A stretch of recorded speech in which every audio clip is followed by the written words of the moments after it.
So, yeah, I became homeless initially through breakup. Then I got back inside again for a short while, only to get thrown out on the streets again over a bunk eviction that basically was designed to raise rents and you know, fuck everybody else. Yep. And so, just as she said, I'm here, you know, because I set up a tent and kept my head down and just counted the days until, you know, hoping that this COVID thing would go away. Honestly, I gotta say the COVID thing has been pretty good for me.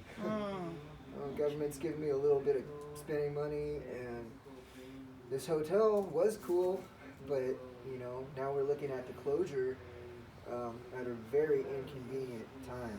So Gotcha. whatever I can do, I want to be part of it to fight this. Okay. How about you, what's your name? My name is Myrna, Okay. and well, I could go into all the last 30, 40 years of being homeless, off and on. But I'm gonna pick up where just before I got here, I was out on 6th Street sleeping in a box, and there were people that were coming through. I've stayed in shelters. Those particular shelters are not for me. I'm not a person who, I mean, even though I had to sleep on the street because I got kicked out of the shelter because I don't touch people's stuff and I don't like people touching mine. And the shelter did, I asked the same question here. Who protects me? I'm 66-year-old. I have disabilities. I have disabilities, but who protects me? Like here or any shelter. So like I said, I was on the street. I slept in a box. Even when the police came, the police chose not to bother me because I wasn't bothering the police, and they saw that I actually kept that box clean, except for when the drug dealers and the users started camping around me. It made it almost impossible for me to be there. But the police would say, even if I didn't feel good, they would tell the DPW or the city cleaners not to bother me, go around me, and sometimes they would ask me if I would just pick it up and then keep it up until a certain time. But if I was sick, the police would literally give me permission and tell anybody, leave her alone and let her lay down, or if I need to go to the hospital. So this last time around, I spoke to several different people. I introduced myself to Matt Haney, but he didn't ever get back to me. Then I spoke with Patrick Santoro, who, this is District 6. This is his district. And I actually have his phone number in my phone. And I've kept in contact with him over time. And but just lately, it's like, I know he's kind of busy with all this crazy stuff that's going on. So I don't really want to bombard him. But I'm not trying to complain, but I acknowledge when I was brought here from the lead program here, and they signed the papers, and as I read the paperwork, because they just kind of like shuffled us through. So, but when I got up and I read my paperwork, I'm a person who I keep my documentation unless it get destroyed or stolen.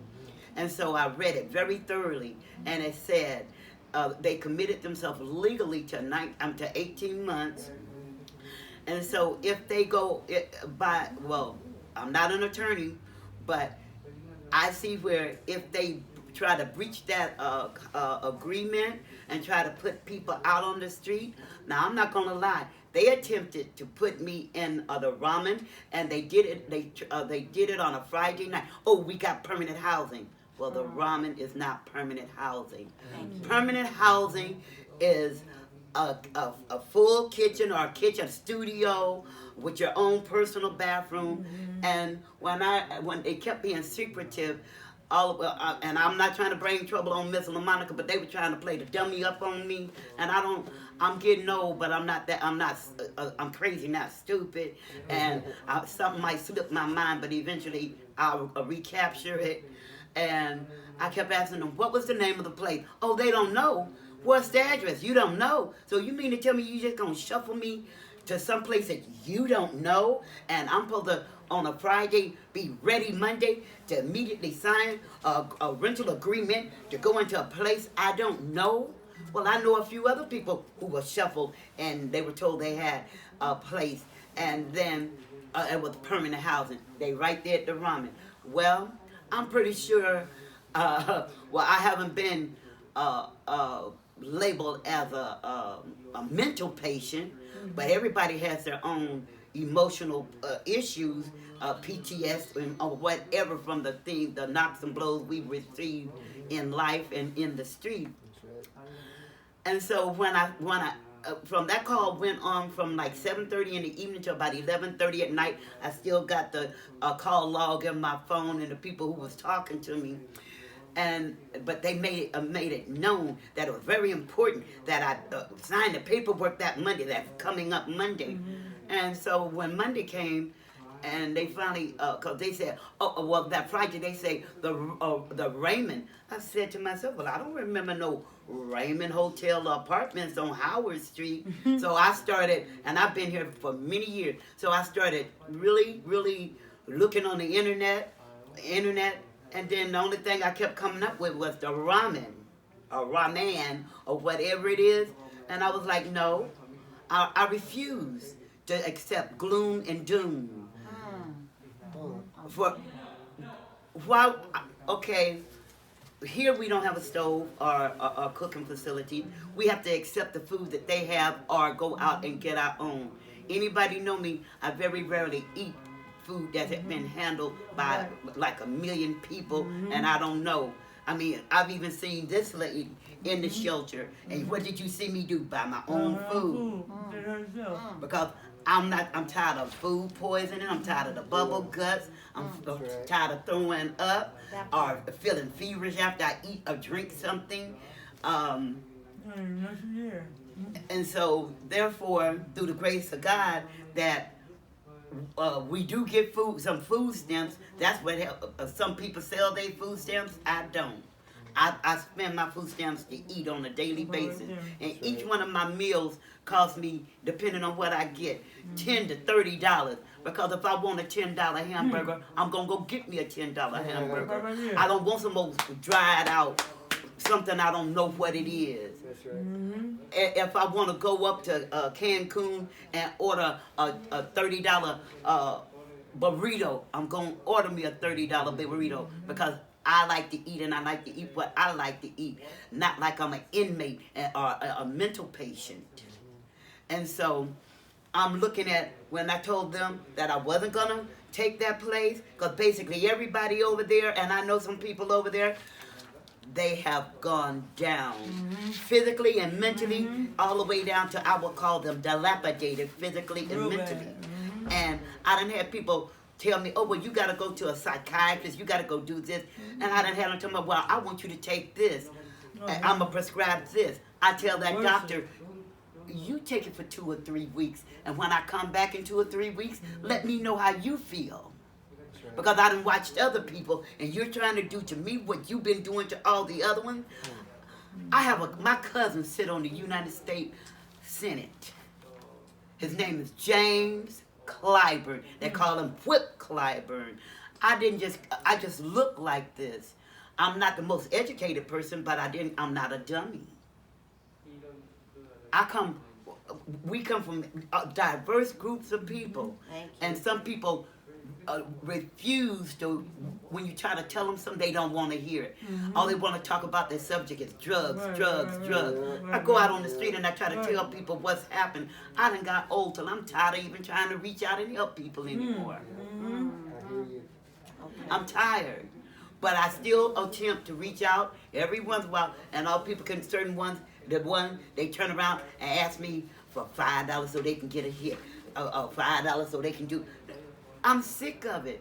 If I give somebody, I got to the point even I would just buy them something But I'm not gonna let somebody just dump me, and that's what they tried to do because they saw that I was finna be a problem to them because I don't let people talk to me any kind of way, and it becomes a real issue if someone try to put their hands on me because I will, and you already know I don't give a damn who it is, police. I don't want to get shot and killed on the street, but if a policeman abuse his authority, me and him finna fight. That part. Because I tell him, take off your gun, take off your badge, because you're abusing your authority. And why don't you step down? I done seen so much out in the street, but I'm not gonna badmouth all police because all policemen are not bad. All workers that work in programs like this, they're not all bad. They have the ones who come in to do to help, and then they have the saboteurs. And I know a saboteur when I see them. And if you think people haven't sabotaged me on my homeless journey, oh man, I've been on a banana peel and a razor blade while somebody was trying to bust me in the back of my head. And I'm not paranoid. I'm fully aware of what's going on. It's just that I get tired of having to duck and dodge and go cut around and walk 3-4 blocks out of the way to avoid certain people. People that you help today turn around and you become all kind of dirty bitches, and they tell you how they gonna whoop your ass after you done what is it? You did them a favor, and then they do you a disfavor, and then put your name out in the street like you a piece of, oh baby, I don't mean to. I'll just say some boo-boo. Because you can see every form of boo-boo out there in the street. Human, rat, cat, dog, whatever. And I'm tired of seeing it. I'm the one who spoke with Patrick Santoro to get, because I was telling people, and I don't know if you remember when I was saying, we going to get a stoplight right here. we going to get a crosswalk. I spoke long, hard, and diligently, but I didn't get any recognition. But people were saying, well, you ain't nobody. But I spoke to Patrick Santoro because he tried to get me to come. He wanted to nominate me to sit on the city advisory board, but I told him I can't do that. He's a South Market supervisor? What's his position? Santoro. He's work at City Hall. This is his District 6, Okay. 6, and All right. he's the district supervisor. Can I ask you guys one thing, huh? And you are amazing and beautiful, so thank you for your beautiful scholarship. Can I ask you, so that you can just let folk know as we're fighting this ridiculous contract breach, which is how I see it, and eviction, right? Can I ask you, just tell us, what would it mean if 4 days before Christmas, us poor people were out on these freezing streets in a pandemic? Well, the truth of the matter, we can file a civil suit. We can file a class action civil suit because we are tenants here. Thank you. This is what I've been doing virtually all my life, tenant advocacy, and I've stayed in shelters. But by the time I made it back to San Francisco, I had people defamation of my character and everything, trying to make people think that I'm straight up an imbecile, but I am not. Okay, you a scholar, fam. I missed the question. It was so fast. Oh, we were saying, so 4 So- days before Christmas. What we need to What do would is it sign mean? that petition that I'm getting ready to get. I'm gonna if he move in a timely manner, I will get this petition so that we try to get as many of the tenant signatures here and anywhere else in these across the street and anywhere else right now, and so that it can be slung at the city hall. That part. And what would it mean for you 4 days before Christmas? God. It would be a travesty. I'll be so, It would be a travesty. You would be broken. I'll be so upset. And I'll be hurt. And not only that, I wouldn't even feel like Christmas was here. It would feel like we were It'd be- garbage. That's what it would feel like. Oh. If they put us back out on the street, they would be putting us out on the street like we're garbage. Let her finish real quick. Last point on that. See, I say the real words. Okay, I'm saying the words out. Yeah, I do. It's all good. It's all good. But anyways, like, to me, I just feel like that it would be hurtful. I wouldn't feel like I had a Christmas. Like it would be not even just even Christmas. It just wouldn't be right at all. Like I feel like they took advantage of us. Okay. Like because we have more of a time and they just snatched our time away. You know what I mean? To put us right back on the streets, or They snatched because our everybody's not stability away. everybody's not ready to go yet. Yeah. You know, because everybody didn't have time to get their stuff together. That part. And you had an 18-month contract. Last Yeah. words, what would it be for you if that to be out on the street before? You know, you got people here that for the first time in their life, some of them have actually gotten their shit together because they got some stability, Yeah, that part. having a place Thank under you. them and a roof above them. Thank you. And to put us out on the street 4 days before Christmas, man, you're gonna see people.